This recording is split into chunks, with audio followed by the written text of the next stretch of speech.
And then going into phase 2, which is 12 months out from now, the first product we have is interest-free borrowing and lending. So as long as you have crypto assets like Ethereum, Bitcoin, you could borrow against them and collateralize a loan against them with 0% interest. So it's Sharia compliant because obviously there's no interest that to be paid back. The model that we're planning to work with, as long as the Sharia board approves this, which is in their review, is a one-time fee-based model. So it won't be an accruing interest model, but it will be a one-time fee-based model, and we'll be able to keep the system in a positive cash flow so people can borrow and lend without a middleman. And the team, the MRHB team, actually is not involved in any of this process. It's all smart contracts and code that locks funds and gives funds out.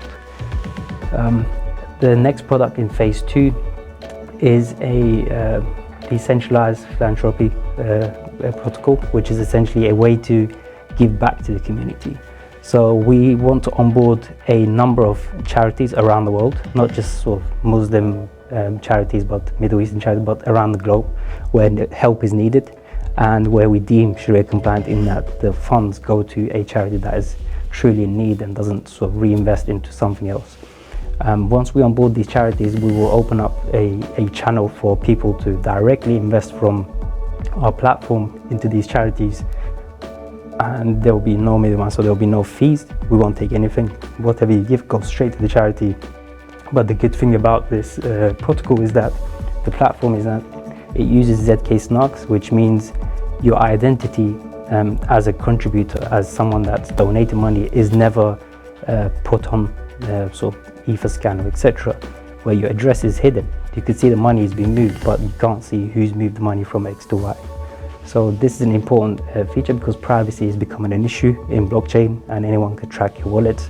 And we want to sort of cover that phase as well and allow people to invest without having to think about, can my wallets be tracked? So the next product is a LAUNCHPAD, which we want to create for those, again, for those entrepreneurs around the world that don't have the ability or the funds to start up their own project.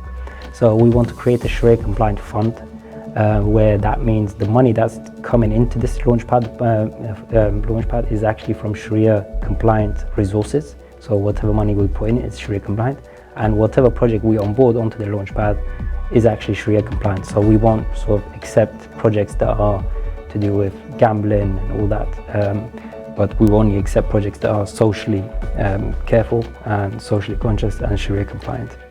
And the LAUNCHPAD is essentially a way to fund your project. So if you just raise funds through it.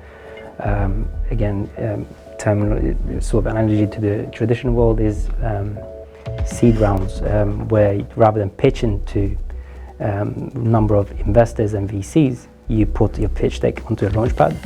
If people like it, they stake their tokens and start contributing towards your project. The next product, which is the last one for the time being anyway, is DAO and governance. So DAO stands for Decentralized Autonomous Organization. It's essentially a way to hand back the project to the community and let the team phase out as the founders. So the way we want to do this is, obviously this is going to take a bit of time because it needs maturity, the project needs to be a bit mature, the community needs to be a bit mature and educated around what cryptocurrencies are, etc. But once we get to that stage, we want to hand back the entire control of the platform to those who hold the MRHB token.